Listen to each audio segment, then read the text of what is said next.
I'm back. Back from Vietnam. I was away for 3 weeks. That was a lot of stuff happened, life altering and life changing. Like, great time. Oh my god, so many friendships along the way, bonds, blah, stuff like that. Boring stuff. We're back on the YouTube channel talking about drama. No, I'm kidding. No, Vietnam was really fun. I have a lot of stories that I'm excited to share on the channel, but I will not be doing that today because I don't want to yet. Normally I let stories and stuff marinate in my head for like at least a month before I start talking about them. Letting stories sit kind of let me think about them from more of a logical standpoint than an emotional standpoint, and like really think like in some situations if I'm in the right or wrong. And let me tell you, if I'm ever in the wrong, you will not hear about that story, let me tell you that. Other stuff that's happened to me, I had a pretty big barbecue yesterday, and that was crazy to me because it was a collision of a bunch of past worlds and present worlds. We had friends that I met in primary school there, friends that I met in high school, all in one place, all like blending together. It was a crazy sight to see for me. I don't think anyone else really cared about that, but yeah, it was crazy.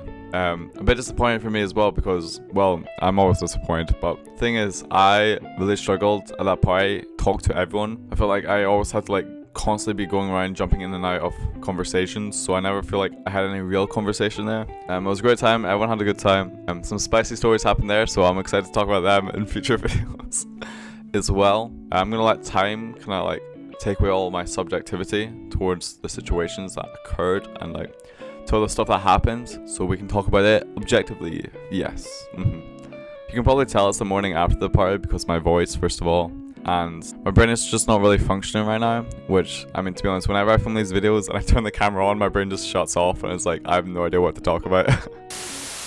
I'll tell you about my probably highlight from the party. There was 5 of us in the kitchen. It was me, Hugo, my old cameraman for The Forest, Connell, the one who directed the new Forest video. If you haven't seen it, go check it out. Worked hard on it. The bedroom version. And then there was 2 others who I know one of them definitely does not want me to say her name, because she said that to me in the past. She's like, Owen, if you ever film a video, don't mention my name. I'm like, okay, whoa, don't have to tell me twice. She tells me every day. And then there's another one who I don't know if she wants me to say her name, so I'm just not going to do it anyway. But there was 5 of us in the kitchen, and we were watching the new video and stuff. And even though Connell had edited it, he did not know what I snuck in at the end. So when like at the end of the video, when it faded to black, and then the new album 23rd of August thing fades in, and like everyone was like, what, that's crazy, and stuff like that. Everyone kind of started freaking out a little bit and like getting excited for it. That really hyped me up because I'm really excited to, go down this journey of releasing an album and stuff, and I think it's gonna be fun. I'm just really excited to, release that and have that piece of work out there. A really cool thing that happened with that video as well, my friend, he doesn't want me to say his name either, damn it, why do all my friends do this? But he also started making memes and sending them into our group chat of like that one image of the new album. Put them up here and here.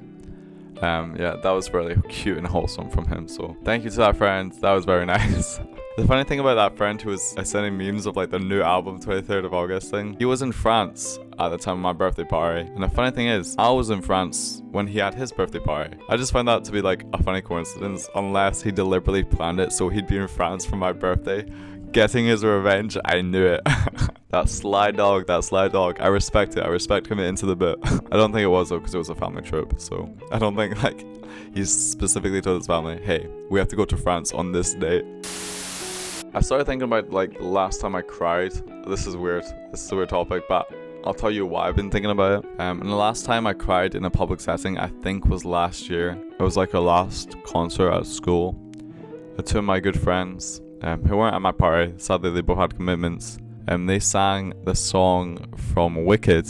Alright? They sang For Good. And if you know that song, you know exactly what I'm talking about when I say I cried at it. It was very emotional. And the thing is as well, I'd actually listened to them sing it like 2 times before that at another concert, maybe when they were practicing or something in our music class, but those 2 other times, nothing for me. I was just like, wow, they're really good at singing, but the last day, man, they were crying, a bunch of my friends were crying as well, and then my body was like, you know what, you're a man, men don't cry, but we'll allow you to have 1 tear. So 1 sad little tear went down my face. Now that was all she wrote. I'm not really big on crying in public. There is that whole thing of I don't cry. Yeah, I'm going into my toxic masculinity arc now. I don't know what arc I was in before, but yeah, this is my new era, the toxic masculinity era. This is why I've been thinking about crying, right? I'm very apprehensive to see the new Inside Out film, Inside Out 2, okay? Because the last one is my favorite Pixar film. Don't hate me. Personal choice, personal preference. It's not the best. I will say it's not the best Pixar film, but it is my favorite, okay? I don't know, it makes me very emotional and very sad. See, the film came out June 19th, 2015. Oh my god, wait, 3 days, get ready for this. Before my 10th birthday. Now we're thinking, well, Owen, what happens when you're 10 years old? Well, ladies and gentlemen, I actually moved. That was the year I moved schools. I know this film in summer came out about Riley moving. She didn't just move schools, she moved to a different city. But it came out the summer before I was about to move.